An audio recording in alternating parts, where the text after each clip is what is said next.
Queria convidar você a abrir a sua Bíblia no Sermão do Monte. Na década de 60, muito tempo atrás, aconteceu uma coisa no mundo, na verdade nos Estados Unidos, e que impactou o mundo inteiro, que é o que ficou conhecido como Revolução Sexual. Uma quebra de paradigmas que mudou não só aquela sociedade naquele tempo, mas os seus desdobramentos nós vemos até o dia de hoje. Até aquele período, nós não tínhamos no mundo, em nenhuma cultura, em nenhuma sociedade, nada parecido com o que nós temos hoje. É muito interessante a gente pensar que até a década de 60, mesmo aqui no Ocidente, mesmo no mundo da cristandade, a vida era muito parecida em muitos aspectos com o que nós olhamos hoje para o Oriente, para o islamismo, e ficamos admirados. Então os casamentos muitas vezes eram arranjados, não tinha essa coisa do namoro como tem hoje, e aí a gente olha para o Oriente e fica espantado, mas é muito importante perceber que o mundo até a década de 50 era muito parecido, apesar das religiões serem diferentes, cosmovisões diferentes, mas era um mundo mais conservador, e a sexualidade era algo muito mais preservado, algo muito restrito realmente ao matrimônio, de forma que da década de 60 para cá as coisas estão muito terríveis, a situação é deplorável. Existe uma indústria da pornografia que lucra bilhões de dólares por ano, que atua de uma estratégia pesada, e hoje nós estamos no mundo pornográfico. E isso é extremamente complexo, complicado, porque isso desvaloriza a sexualidade dentro da proposta de Deus e desvaloriza o matrimônio, desvaloriza o casamento. Então, o que eles começaram a declarar e a propor na década de 60, essa liberdade nessa área da vida, essa liberdade extrema, ela se cumpre agora, porque o indivíduo faz o que quer, como quer, quando quer, do jeito que quiser, com quem quiser, não importa mais a heterossexualidade, e inclusive a aliança, a fidelidade, o casamento também não é mais importante. Eu estava no barbeiro ontem, e aí os caras estavam fazendo uma piada que alguma coisa relacionada, não lembro bem, mas eles estavam falando assim que mentira era algo comum. Aí o cara está falando, mentir para mim é uma coisa comum, afinal de contas eu sou casado.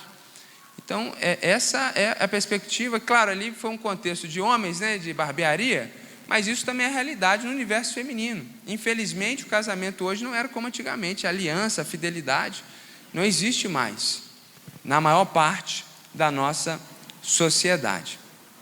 Por causa disso tudo, as palavras de Jesus, que nós vamos ler aqui no Sermão do Monte, elas têm um peso incrível, porque esses problemas já existiam desde o tempo de Jesus, desde que o mundo é mundo. A gente tem lá a história no Antigo Testamento, lá da origem do mundo, de prostituição, por exemplo. Então, pecados na área da sexualidade sempre existiram e sempre existirão até o retorno do Senhor Jesus Cristo. Porém, diante da sociedade em que nós vivemos, essa palavra de Jesus, ela é extremamente impactante e, inclusive, assustadora. Com certeza, o que Jesus vai propor aqui vai assustar muita gente, inclusive gente que está na igreja há muito tempo. Eu já toquei nesse assunto aqui uma outra vez, muita gente ficou chocada, e eu vou tocar de novo, para que você possa ouvir uma segunda vez e crescer nesse entendimento bíblico e na proposta de Jesus para essa área. Então nós queremos ler juntos Mateus capítulo 5, a partir do versículo 27, nós leremos até o versículo 32. Vocês ouviram o que foi dito, não adulterarás. Mas eu lhes digo, qualquer que olhar para uma mulher para desejá-la, já cometeu adultério com ela no seu coração. Se o seu olho direito o fizer pecar, arranque-o e lance-o fora. É melhor perder uma parte do seu corpo do que ser todo ele lançado no inferno. E se a sua mão direita o fizer pecar, corte-a e lance-a fora. É melhor perder uma parte do seu corpo do que ir todo ele para o inferno. Foi dito, aquele que se divorciar de sua mulher deverá dar-lhe certidão de divórcio. Mas eu lhes digo que todo aquele que se divorciar de sua mulher, exceto por imoralidade sexual, faz que ela se torne adúltera.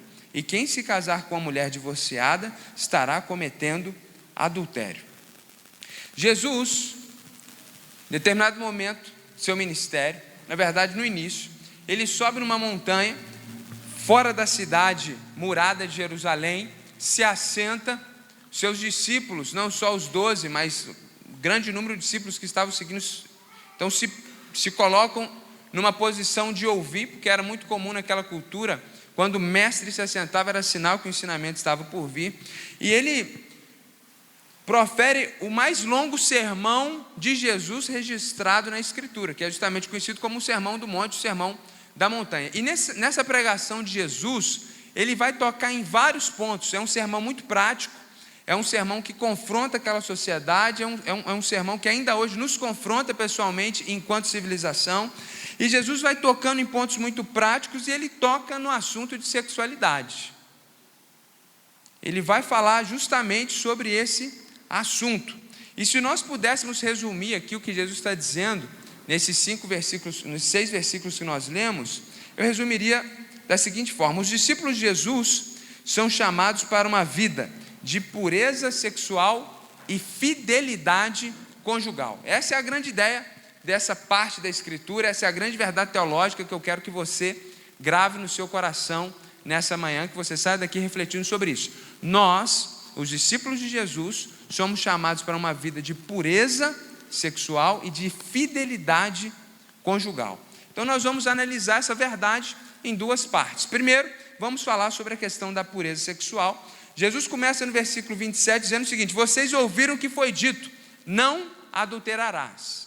Jesus está dizendo para aquela sociedade que conhecia muito bem a Escritura, que era o Antigo Testamento, eles conheciam muito bem os 10 mandamentos, que era a carta magna da nação, e eles sabiam muito bem que não adulterarás era o 7º mandamento dos 10.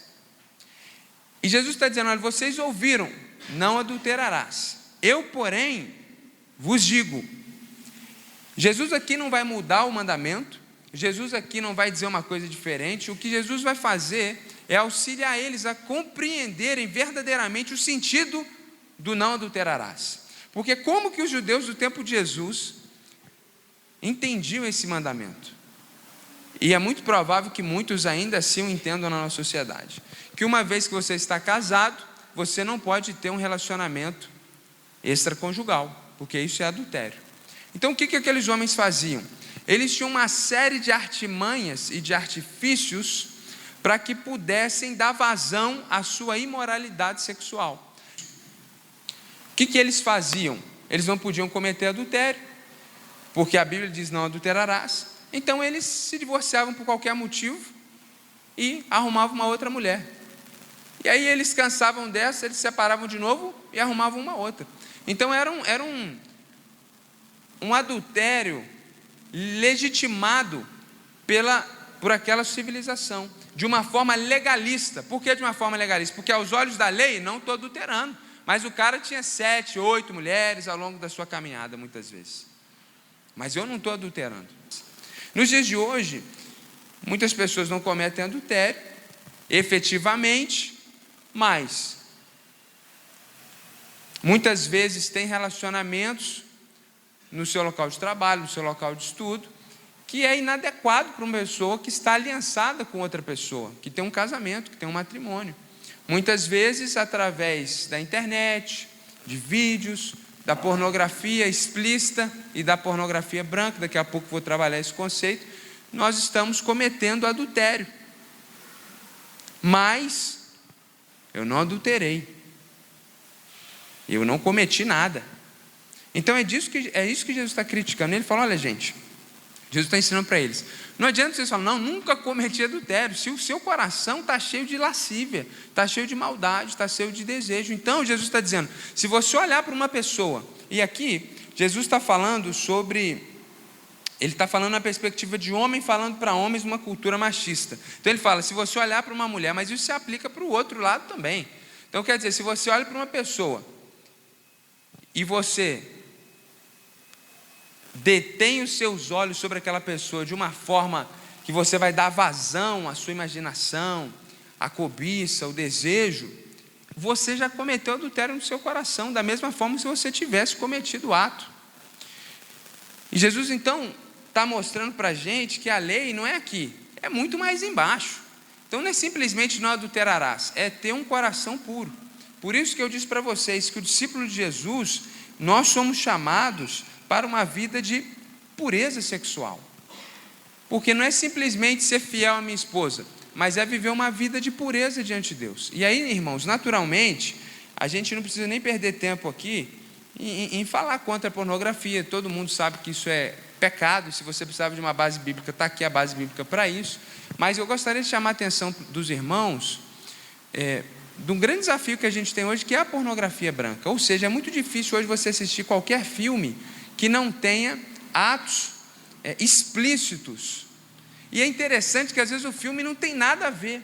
Mas por que aquilo está ali? Porque existe uma indústria da pornografia que lucra com milhões, que está pescando você com aqueles 4, 5, 6, 7 segundos, aquele filme que não tem nada a ver com o assunto, que não é um filme pesado por si só, é um filme de comédia, é um filme de ação, mas vai ter uma cena muito pesada ali para fisgar você, para alimentar a sua lascívia, para depois te colocar numa situação ainda pior.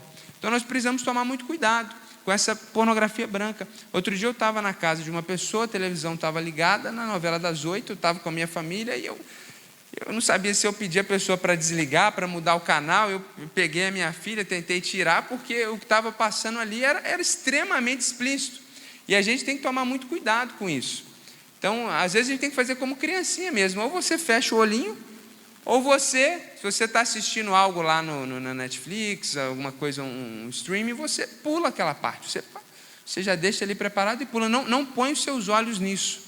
Por quê? Porque isso alimenta a nossa pecaminosidade e a gente não pode confiar na gente. Então não confie em você mesmo. Então eu até confesso que eu fico um pouco assustado com alguns irmãos que assistem determinadas séries e falam com uma certa naturalidade, porque são séries que eu tentei assistir, não pude assistir. No segundo, terceiro capítulo, eu falei, bom, não dá para assistir, porque senão eu vou ter que pular a cada 10 minutos, ter que pular 3 minutos, porque são séries muito pesadas. Isso me assusta um pouco, como que não choca. Como que a pessoa fala com ela, não, aquela série, eu sou fã. Eu falei, irmão, é complicado.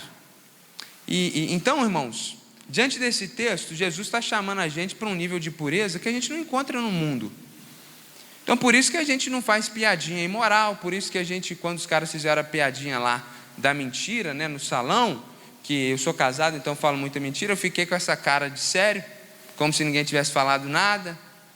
Por quê? Porque a gente não pode ficar rindo dessas coisas, como se, que legal, E essas...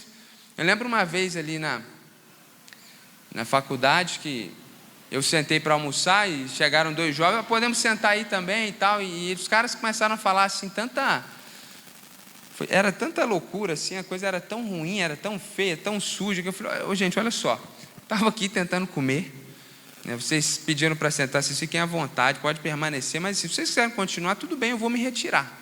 Não, você me desculpa e tal. Então, às vezes, a gente não precisa bater na cara da pessoa, falar que ela está indo para o inferno, não. Mas muitas vezes a gente precisa, com muito carinho, com muito amor, mas se posicionar e não ficar naquela posição passiva, ouvindo tudo. Então, você sai do ambiente, ou você fala, ou você comunica. Não, olha, eu sou casado, não compartilho disso. Um ambiente que dá muito isso é pegar Uber, táxi, eu não sei os irmãos aí que pegam muito, mas quando eu preciso pegar Uber e táxi, é impressionante. O cara, chega um homem ali, ele quer falar palhaçada. E eu falo, meu amigo, eu sou casado, eu sou casado, eu sou cristão, então assim, você me desculpe, mas aí eu começo a falar do Palmeiras, Então, irmãos, vamos lutar por essa pureza. É muito difícil no tempo que a gente tem hoje, é uma luta para todos nós. E a gente tem que se lavar todo dia diante disso e vigiar muito nessa área. E aí Jesus continua trabalhando o assunto, só que agora ele vai mudar um pouquinho o foco. E aí ele vai falar então, no versículo 31, o seguinte, olha, foi dito. Então primeiro ele cita o 7º mandamento no versículo 27, e agora o versículo 31 ele vai citar Deuteronômio capítulo 24. Não está dentro dos 10 mandamentos, mas também é uma lei bíblica, uma lei de Deus. Aquele que se divorciar de sua mulher deverá dar-lhe certidão de divórcio. Qual era o contexto dessa lei? Os homens de Israel tinham a seguinte prática.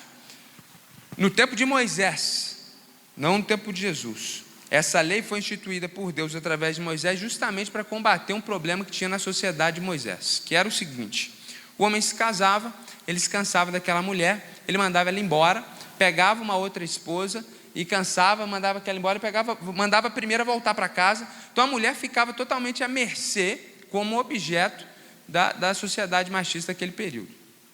Então qual foi a lei instituída? Olha, a lei de Deus instituída. Quando você mandar sua mulher embora, faz um documento. Aqui começa o processo judicial na nação de Israel. Faz um documento falando que você está mandando ela embora, é a carta de divórcio. Quando você quiser chamar essa mulher de volta, você não pode mais. Você não pode usar dela como objeto. Então, se você der a carta de divórcio, essa mulher agora não te pertence mais, ela não é seu objeto. Esse era o espírito da lei. Como que os homens de Israel trabalhavam essa lei? Deuteronômio 24, você pode ver essa lei. E como que os homens de Israel trabalharam essa lei ao longo da história? Mulher queimou o arroz, carta de divórcio, vai embora, nunca mais apareça aqui. Mulher hoje não penteou o cabelo, carta de divórcio. Então, eles usaram daquela lei para alimentar o seu pecado. É impressionante como os judeus faziam isso, né? Essa coisa legalista. Eles eram apegados à lei, mas não porque eles amavam a Deus e a lei, mas eles eram apegados à lei justamente para encontrar as brechas para dar vazão à sua pecaminosidade. E aí, Jesus está dizendo, mas eu lhes digo.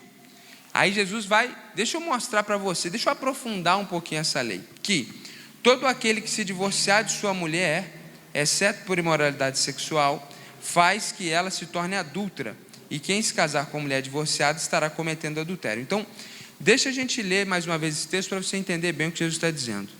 Mas eu lhes digo que todo aquele que se divorciar de sua mulher, pula essa exceção aí, faz que ela se torne adúltera. Aquele que se divorciar de sua mulher faz com que ela se torne adúltera. O que Jesus está dizendo é o seguinte, olha, você que pega a lei de Deuteronômio 24 e dá uma carta de divórcio para sua mulher, manda ela embora de qualquer jeito e acha que está tudo bem, quando você faz isso, você está expondo essa mulher a cometer adultério. Por quê? Quando ela casar de novo, uma vez que diante de Deus ela está aliançada contigo, ela vai cometer adultério. A pessoa que casa com ela também comete adultério. Então um peca, a mulher peca, a pessoa que casa com ela peca, e você que expôs ela a isso é o maior culpado. Então Jesus está dizendo para aqueles homens que tinham essa prática de divorciar da mulher por qualquer motivo, por incompatibilidade de gênero, Jesus está dizendo, olha, vocês são responsáveis pelos pecados que surgirão após esse divórcio. Vai cair sobre vocês, é isso que Jesus está dizendo. Jesus então está mostrando para eles que eles não podiam ser legalistas nesse ponto e viver dessa forma de usar a lei de Deus para satisfazer suas próprias vontades. Mas uma vez que eles estavam casados, eles tinham que cumprir os compromissos diante de Deus. Então Jesus vai responsabilizar esses homens. É isso que Jesus está dizendo. Agora, a gente tem aqui uma exceção. Aí Jesus diz, a não ser por imoralidade sexual. Geralmente, como esse texto é interpretado, a pessoa acaba de ler, ela tem um monte de... Ela vive na sociedade, né, onde todo mundo se divorcia, ela vive numa sociedade onde casamento não é importante, então o que ela faz? Ela interpreta o texto de qualquer maneira. Então ela lê esse texto e fala, está vendo? Se houver uma imoralidade sexual, eu posso divorciar, posso recasar e está tudo certo. Geralmente é assim que se interpreta esse texto. Mas eu quero mostrar para você o que eu entendo que é o verdadeiro sentido desse texto. Essa exceção não está dizendo automaticamente que uma pessoa que foi traída ela pode divorciar, pode recasar e está tudo bem. Eu acho que o espírito do texto não é esse. Pelo contrário, o que Jesus está dizendo aqui é muito mais simples. Ele fala o seguinte, eu lhes digo que todo aquele que se divorciar de sua mulher faz que ela se torne adúltera, exceto por imoralidade sexual. Ou seja, se o homem se divorcia da mulher porque ela cometeu adultério, ele não vai ser culpado dela se tornar adúltera. Como quando ele se separa, porque não gosto mais dessa mulher, vai embora. Ela casa de novo, ele passa a ser culpado pelo seu pecado. Então o que Jesus está dizendo é, a não ser que a mulher já tenha cometido adultério, você não vai ser culpado. É óbvio, é lógico, é simples. É isso que Jesus está dizendo. Então, irmãos, esse versículo não dá base para me traiu, graças a Deus. Vou embora, some da minha frente eu vou lá, vou casar com outra, está tudo certo.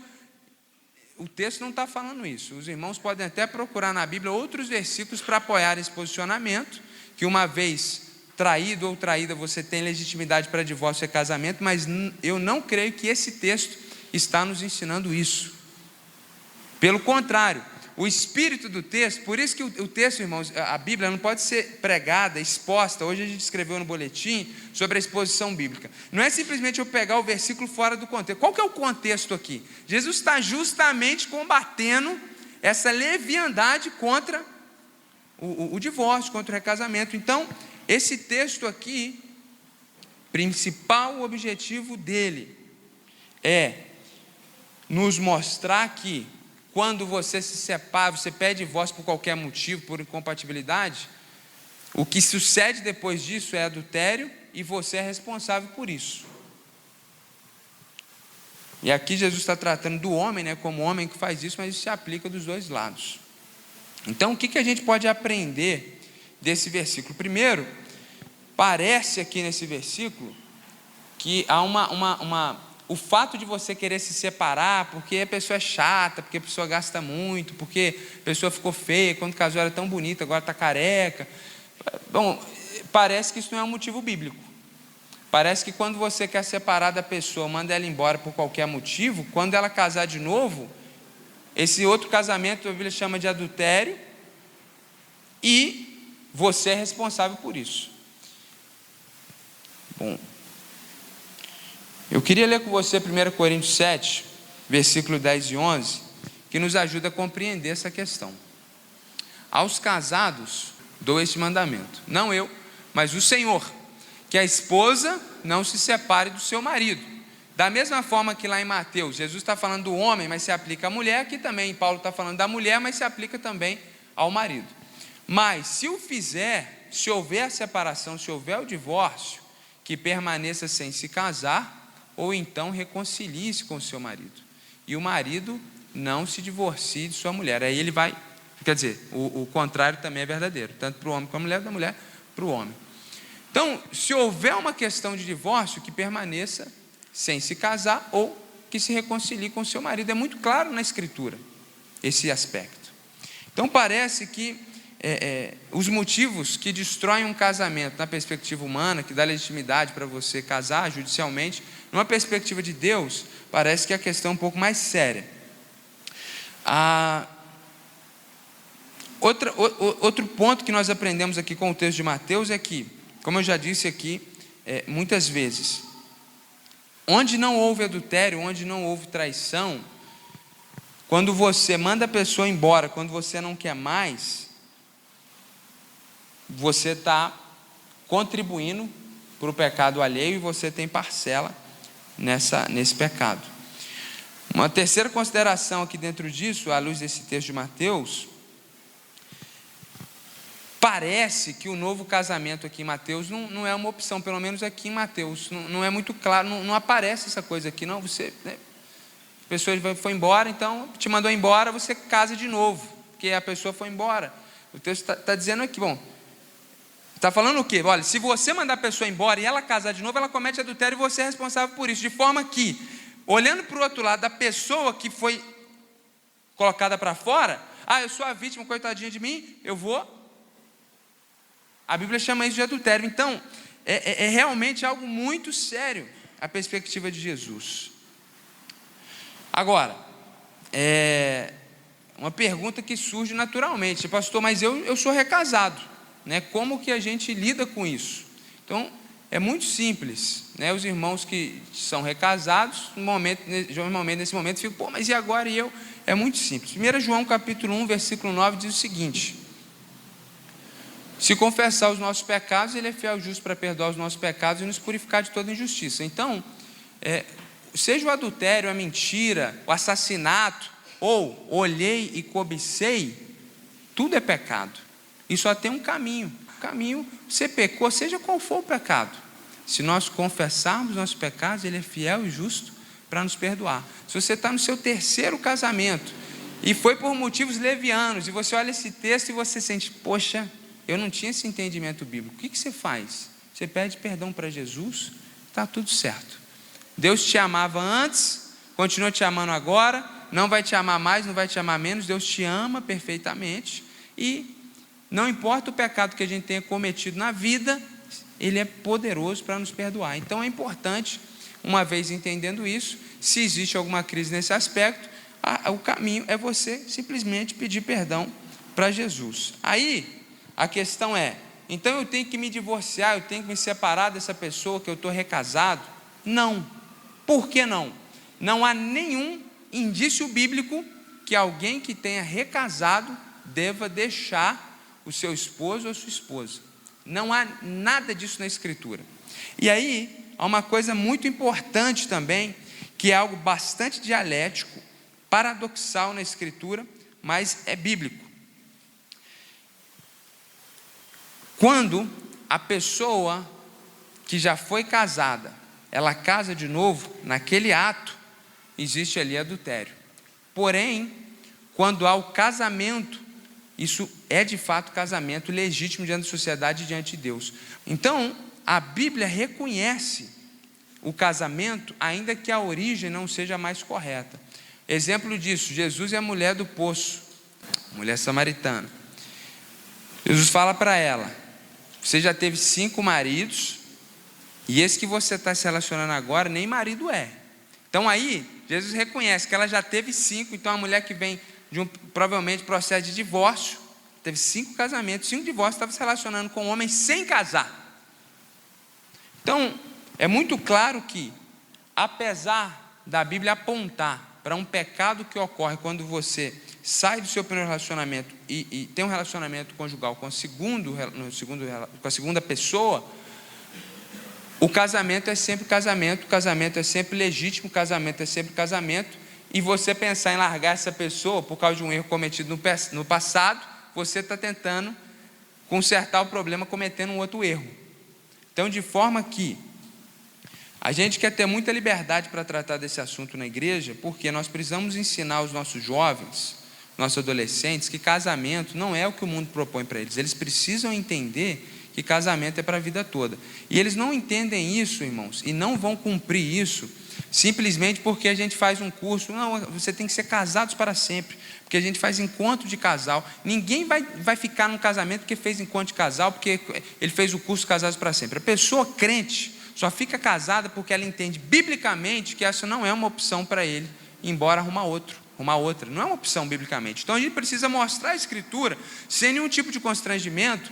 E eu queria que isso ficasse muito claro para a igreja, né? Os irmãos que são divorciados e recasados, eles não são menos espirituais, não são menos crentes, eles não são impedidos de estar em nenhum ministério. Isso não é um problema para mim, não é um problema para Deus, não deve ser um problema para a igreja. E a gente tem que ter essa liberdade de tratar o assunto visando a compreensão dos irmãos atuais, seja os nossos jovens, adolescentes que vão casar, seja também nós que estamos casados no primeiro casamento, você no segundo, quem sabe até no terceiro. Você precisa entender isso. Bom, até aqui talvez você não compreendeu, mas a partir de agora, você não pode fazer de novo. Esse é o ponto. Então a gente não pode ter constrangimento em falar desse assunto, porque a gente está ensinando a Escritura, e o ponto é esse, não é para você sair daqui culpado, chateado. É muito simples, você não tinha o entendimento, ou mesmo que você tivesse, você cometeu, você já confessou isso para Jesus, ponto. O casamento é legítimo, vamos olhar para o futuro. Não é para ficar olhando para trás, remoendo de fundo, pensando como é que seria, como é que não seria, mas a gente não pode também de mostrar e apontar. Só existe uma questão na Bíblia, na minha perspectiva, que impede um homem que está no segundo e terceiro casamento de exercer, que é o ofício pastoral. 1 Timóteo capítulo 3, versículo 1, importa que aquele que deseja o episcopado seja marido de uma mulher só. Então, na minha perspectiva, confesso que sou a minoria dentro dos teólogos, né? Graças a Deus John Piper concorda com isso, então a gente tem pelo menos alguém importante que concorda com isso que eu vou dizer agora, que pessoas que estão no segundo, terceiro casamento, eles não podem ser pastores. É o único impedimento bíblico. Por uma questão muito simples, né, irmãos? Imagina você com um problema conjugal, né? Você vai conversar com um líder, com um conselheiro que está no segundo casamento, e naturalmente a pessoa que está no segundo casamento, não, olha, não é bom, ela vai te aconselhar, ela tem um conselho, até justamente pela experiência negativa que ela teve, ela vai poder te ajudar. Agora, quando a gente está falando de um pastor, é muito complicado.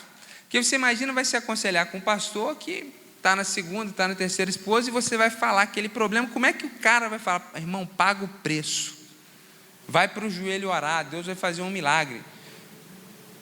Pô, pastor, não fez na tua vida, como é que vai fazer na minha?